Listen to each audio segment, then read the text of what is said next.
Welcome back to the XCEL U podcast. I am one of your hosts, Riley Smith, and we have a great guest today, Jake Hollensteiner. Welcome back. Thank you. I say welcome back because we tried this once before. We had a little bit of technical issues, so we're gonna try this again. Yeah, take two. Yeah, we're gonna rock it hopefully here. So, I want to bring you on today. I was just saying before we hit the record button, I really wanted to. I want people to get to know you. I want people to get to know Young Life, the organization, and how they help people here in the community. So I'll let you kind of start where you want, but tell our listeners a little bit about yourself. Yeah, so born and raised here in Quincy. Been here my whole life. I say pretty much my whole life. My wife and I lived in St. Louis for it was only a year, but pretty much born and raised here my whole life. Married to my wife Kylene. We've been married since 2012. We have three children. 11, 8, and 3 are the ages. Girl, boy. So we are right in the middle of all the craziness of life. But it's good. I started with Young Life back in March of this year. Yeah. And Young Life it's a ministry. It's a youth ministry, youth outreach ministry. And honestly, this is the last place I saw myself ever being. So, kind of quick, elevator pitch story how I got here. Um, I never really grew up with a faith per se. Maybe went to church a handful of times. But other than that, never really knew God, never went to church on a consistent basis, never had much of a faith. And that really continued throughout pretty much my whole life up until the age of 31. Um, had a great family, still have a great family, great friends. And so it was nothing like I had a bad lifestyle, just never found the Lord. And so I kind of spent what I would call, the better part of my young adult years searching. So I never really had, a clear defined thing as to what I was good at. Some people's gifts are clear and obvious, and for me, that wasn't the case. So I kind of just went on this. I call it a journey, a quest, a search of where I belong, what I fit into, what I'm good at, and led me down some interesting and even dark paths in life, and so got into a lot of things. I like to say I opened up Pandora's box, so we'll just let imaginations run wild with what that looks like. Yeah. But that just kind of got done with college and settled down, and my wife and I started a family, and then kind of got into that work world of the 9 to 5, and it just yeah, I don't know. Over time, it just kind of felt like, man, is this it? Like, am I just going to be married, raise kids, work until I'm 65, die, and then that's it? Like what? And so over that time, over like my 20s, it was just really just I felt lost. And so I got to the about that 30, 31 age mark, and kind of just I didn't know God at the time, but I was crying out to somebody or something, whoever was listening, honestly. And I was just like, man, there's got to be more, there's got to be more to life than what I'm doing now. Not that it was bad per se, but I had some holes and some voids, and I tried to fill those with other things of this world, and nothing worked. And so yeah, we say God works in mysterious ways, or comes through at just the right time. So about that time that I kind of had this just internal cry out, my wife, she kind of approaches me, and she's like, "Hey, I kind of want to go to church." And I was like, "Where's this coming from?" And she's like, she just kind of had this on her heart. She never was much of a faith person herself, but she just kind of had this little thing on her heart. And when we started a family, she kind of wanted to make going to church a thing we did. And so she kind of extends that invite, if you will. And I'm like, I really don't want to go by any means. Yeah, that doesn't interest me at all. It was amazing. No, no, and I'm like, that's the last thing I wanna do, but anyway, so we did, I say we went, and it was the first message, the first moment, God just got a hold of both of us, and from then on, I mean, yeah, my life, changed, our lives changed, and, that was around Easter time of 2019 is when we started. So that was not, I mean, in the grand scheme, not that long ago. No. 6 years ago. 6 years ago. It's a half. And so it's like Easter time, give or take, was a March, April. I don't know when that fell in 2019, um, but anyways, I find myself not even a few months after that from going to church realistically for the first time. And then in June of that same year, I'm in the baptistry getting baptized, which is just, I mean, it's mind blowing. You on the fast track. Yeah, I guess so. And so my life's just, it's never been the same. And so, now I find myself blessed to be in charge of a ministry called Young Life. And so that's how I wound up here. And it's kind of funny because one, ministry in general, I would have never seen myself doing this by any means, but two, youth ministry. Yeah. And I say that because I've never really been a kid person per se. I have kids, but like my dream and passion was never like, I'm going to work with the youth. Um, but I did. I felt a clear calling to come here, and I didn't know why. So I more or less was just like, okay, well, I can't ignore this calling, so I'm gonna say yes. And then which we'll get into. I didn't know why, because like I said, just kids weren't really on my heart per se. Um, so that's kind of where we landed. So it's kind of like, and I might be butchering this saying, but man makes a plan, God just laughs. Yeah, absolutely. Yeah, you had your plans for you said for Oh, it's if you wanna make God laugh or tell him a joke, tell him your plans. there you go. Yeah, Yeah. there you And there's a level of I think it's normal, it's common, human nature is anyway that we want control at all times. Yeah, we think that we almost kind of have a way, at least you know, uh, in a way it's almost like we think we are God in a certain way. And sometimes we need that jolt. At least I've had to have those jolts in my life. One of them was my wife. I give her credit for similar. Like, hey, this is a huge priority. Like, this is the priority. And sometimes we need that other person in our lives, Holy Spirit working through them to really get us to that level. Um, so, talk a little bit about talked about your journey. I really want to highlight Young Life. One of the core focal points of this podcast, at least on a local level, is I really want to highlight number one, good people. I think you qualify for that. Oh, thank you. And number two, good organizations that, quite frankly, some people might not even be aware of Young Life. I didn't know about Young Life and probably until 2 years ago. Yeah. Or a friend of mine, friend of yours, Curtis Suther, got to know him, and he told me more about Young Life. And just due to some different family reasons that I have growing up, helped raise my two nephews, and like I've always wanted to help the youth, and I didn't even know this organization existed Yeah. here in the local area. So talk a little bit more about Young Life and exactly what your role is in Young Life. Well, first off, you're not alone.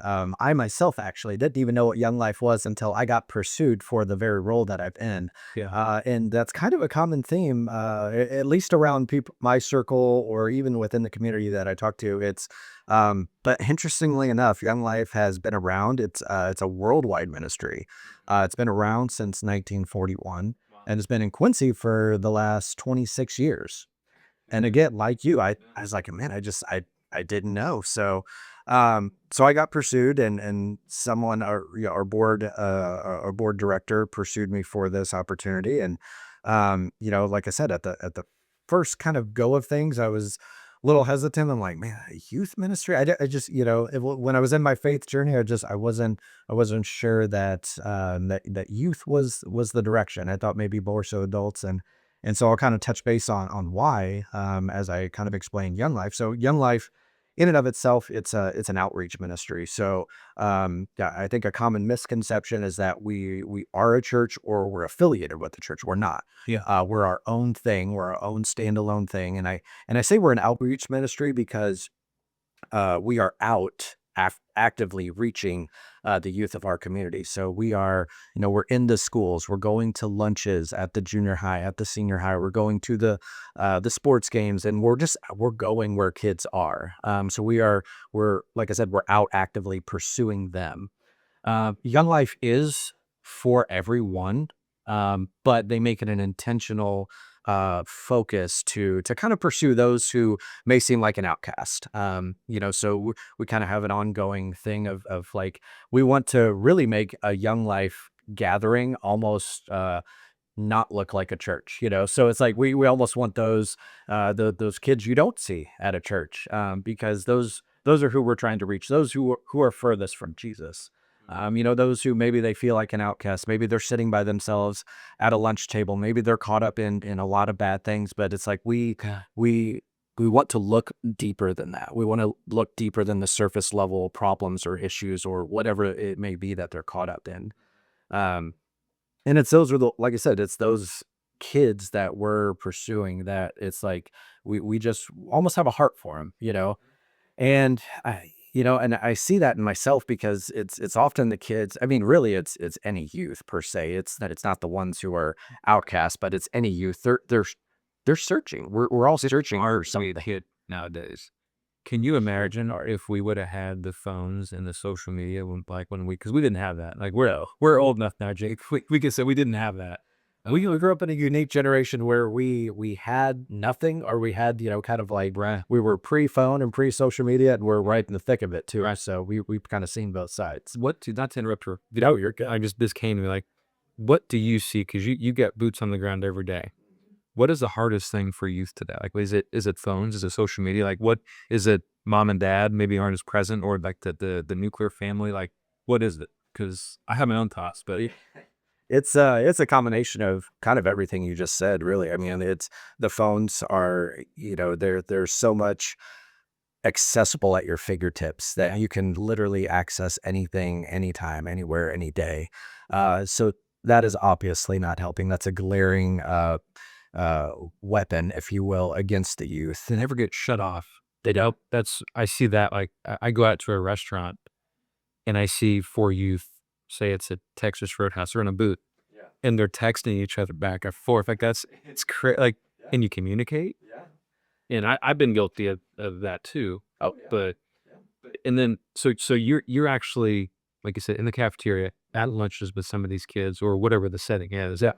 And you're just in relationship with them. Yeah. It my big it's funny because my biggest hesitation in all this was now I'm 37. All right. So and like I said, this is an outreach ministry. So surface level, all right, a 37-year-old going up to talk to a 16-year-old high school kid, like, Yeah. man, that looks really social awkward. Yeah. And that was, I mean, I think I've asked everyone within Young Life, like, all right, tell me, like, how does this work? Is there some secret? Is there like, and they're like, it just does. And it kind of alludes to one of the things that you said, in that kids are growing up in broken homes, if you will. So, marriage rates are obviously way down, because people are getting divorced like crazy. So a lot of kids, not just in Quincy, but all across the world. I mean, they're growing up with single parents. They're growing up with blended families. Remarriages, second, third marriage. It is so it takes a toll on a kid.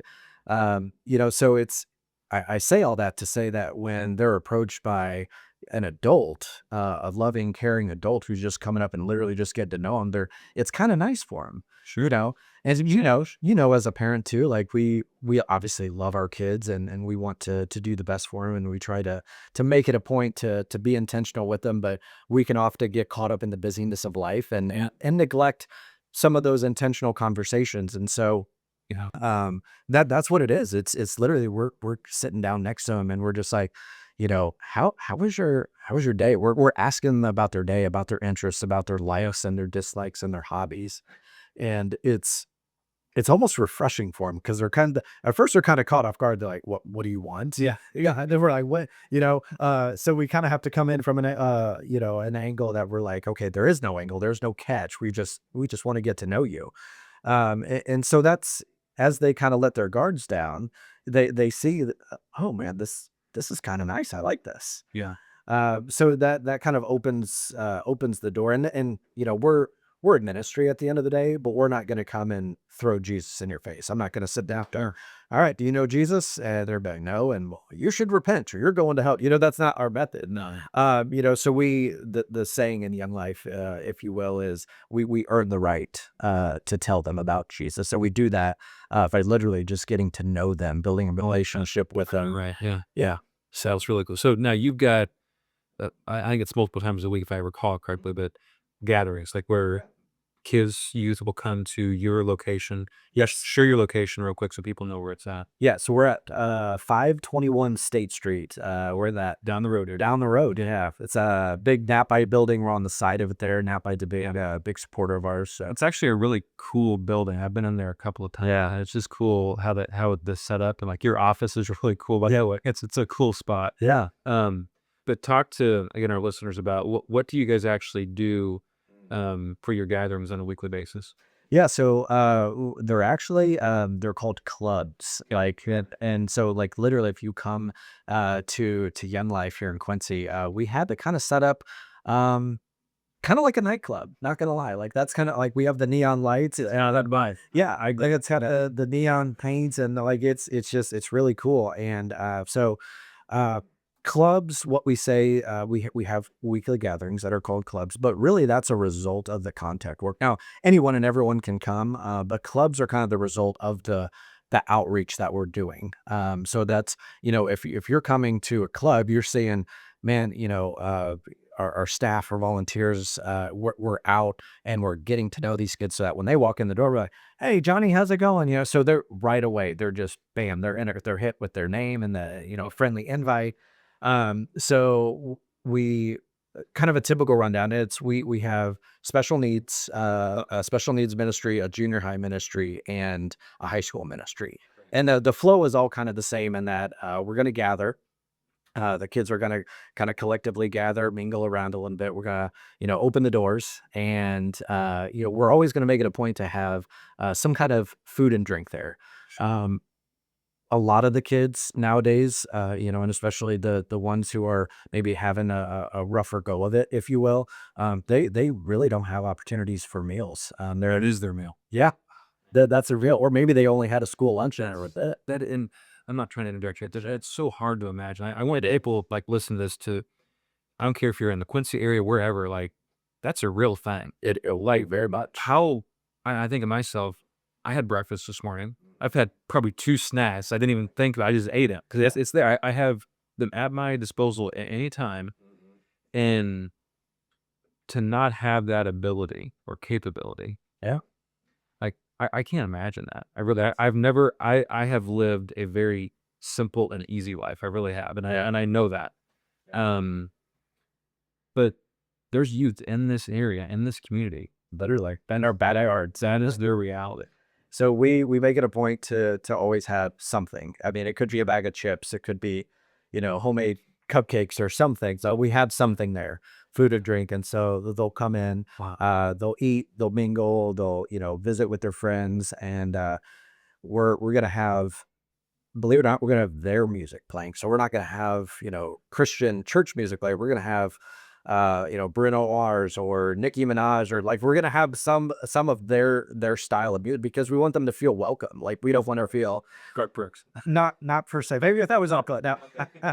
But we want them to feel like they don't have to conform to us, but rather, hey, we're gonna make this for you so that you feel welcomed and that you belong here. Sure.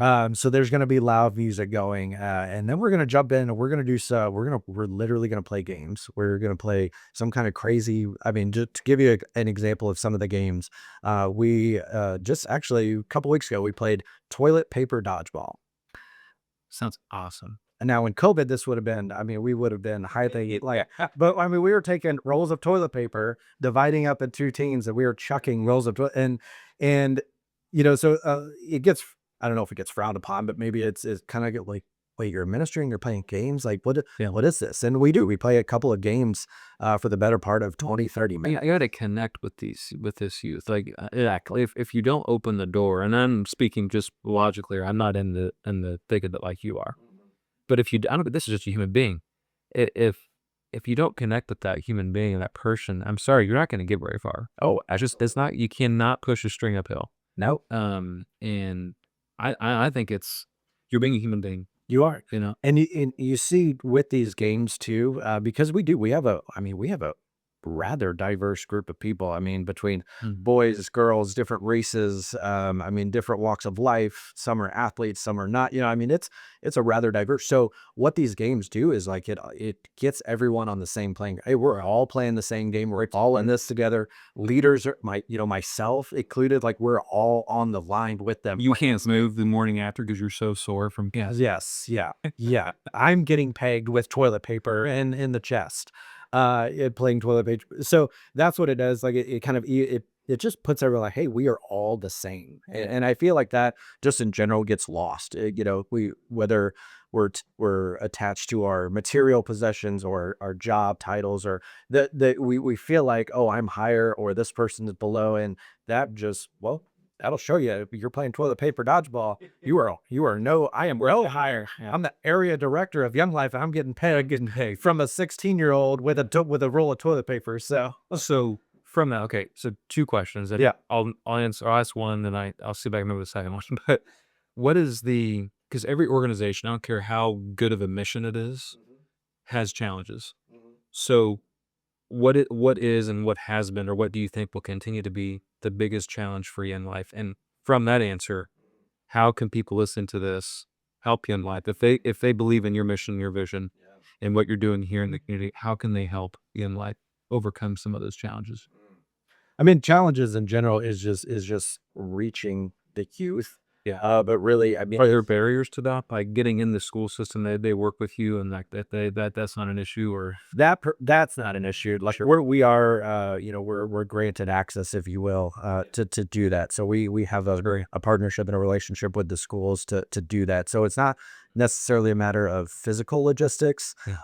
And like really, like I was gonna say, it's not even the youth. It's just people in general. Reaching people on a mental, emotional level is harder now than it was any time in human history. We have more ability to connect with people than ever before because of our phones, but yet we're more disconnected than ever. I heard somebody say that, I don't know if it was a couple weeks ago, I was at a conference, and I was like, I mean, it's common sense, but it's true. It is. So just that in general, and uh, so that's going to be a challenge probably for the foreseeable future because we're only going to get more technologically advanced and sound, and there's only going to be more things and more apps and more things to come. No, it was Yeah, yeah, distractions. absolutely. Yeah. So that'll be a challenge, and so really, I mean, the way that we overcome that is it's so funny because they think they need these phones. We all think we need these phones or these devices, but like we go for Young Life, we go to camp in the summer, okay, and we'll take them on these week-long camps. Well, we you would think we're crazy, but we take their phones. So when we get an hour outside of camp, we're like, all right, phones in. And for the whole week, they don't have their phone. Now, Wow. for the first day, you think that they're Sweating thing, but yeah. myself. For the first day, you think, okay, these kids need to be put in an insane asylum because they're going nuts. And it's so funny because we'll get to talking with them. We'll have, we'll hear messages and sermons, and so as like little icebreakers to, after that, we'll like I said, we'll go back and we'll have these little small group sessions. But it's basically a discussion about what we just heard from the message at camp, and so some little icebreakers on like day 2 or day 3 was like, all right, guys, so how we feeling without the phones? And they're like, and to our surprise, it was actually, I don't really miss it at all. And I think the leaders and myself were about fell over dead, like, whoa, that just came out of your mouth. You don't miss your phones, and it's a striking reality of we think. But it's nothing more than an addiction. I mean, at the end of the day, is what it is. Sure. And when you can break that addiction, that's when, they're almost awakened to reality and what's in front of them. So, um, The Lord gave us a beautiful place to exist, to live, and to experience. And I feel like I saw a friend of mine on Facebook not too long ago. He's like, he's no longer on Facebook. He got rid of all social media. And his reason, I had never thought about it from this perspective before. Um, he's like, I don't feel like I am experiencing the world, like the real world, where I'm in this world. I'm putting up my phone down here. I was constant as a world with work, with keeping up with friends. Like if I want to call somebody, that's what I should do, or text them. You know, and I never. So that was his reason, is I'm not experiencing, quite frankly, everything the Lord has given me, and missing out on little moments with kids, wife, whatever it was. Yeah. But okay. So as we start to wrap up, I want to really hammer home a couple of things. Yeah. Number one, how do people get in touch with you or Young Life in general, and how can they help? Yeah. Don't be afraid to ask. This is Yeah. I have people on here and they're like, I think sometimes we're a little tentative to ask. Like, no, like you miss 100% of the shots that you don't take. So I want is that Michael Jordan, Wayne Gretzky, I think Michael Scott on The Office. it was all three. It was all three. Because I know I was about to rub out and said exactly silly. The best times to being Michael Scott on The Office. Yes, 100%, 100%. Easiest way to get in touch. I mean, we if you Google Quincy Young Life, our website's going to pop up. We're on Facebook, Quincy Young Life as well, and all of our contact information's there. You can email, you can call, it, it- you can search me on Facebook and hit, contact you that way. Yeah, I mean, anyway, it's very accessible. So that's going to be the biggest way. And honestly, our biggest need is, between what we say is time, talent, and treasure. So time, as in, uh, we depend heavily on volunteers, people who are willing to, come alongside what we're doing and pour into the youth of the community to give back. So showing up, I mean, showing up, like come to a lunch with us, come to a practice, a game with us, and do what we do. It's not just about the physical gifts that you have. Uh, it we don't rely solely on donations or physical gift, or it encompasses everything. Sure, so we say, show up, join us in prayer. Just, I mean, pray for the ministry, pray for the youth of our community. Prayer, there's a popular saying out there, prayer changes things. Prayer changes things. Mhm. So that prayerfully do, and yes, financially, you said don't be scared. It's to be transparent, we are a ministry. So it's not a money making business per se. Yeah, I don't get commission for going up and talking to a kid about Jesus. That's not how it works. I'm not selling a car, so we rely on, grants, but also, financial contributions from businesses, friends, family, and that all, and it literally all goes to the mission. So it's like, oh, am I just paying for pizza parties and games? It's like, okay, some resources might go to those things, but that's all because, well, why are we providing food? It's because some kids are getting one meal a day and maybe no meals. It's yeah, we may play, toilet paper dodgeball, so we're gonna buy 4 cases of toilet paper from Sam's Club, but we're using that you're creating laughter with that toilet paper. You're creating memories. Like they're gonna go home to like, Mom, you never guess what I just did. All it takes is 1 minute or one interaction to change your life. And Does. now the opposite's also true for the office direction.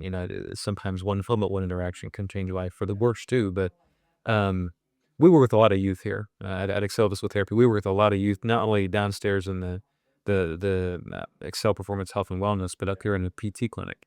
I've never seen more kids getting injured than I have now. I don't know what it is exactly. I think the kids are doing more. Whether it's sports or just activities in general. Yeah. But one of the consistent things that I've seen across the board, at least of the kids that come in here, I think, I think they want, like, they know what right and wrong is. Like inherently, like we all do. Yeah. Um, they need direction. I need direction a lot of times. And I think it's really cool that we have a local chapter here of Young Life to be able to provide that direction, that guidance. Sometimes that 1 minute, that one moment, that like, hey, I actually give a darn. Yeah. And sometimes to your point, or a meal, they're not getting that.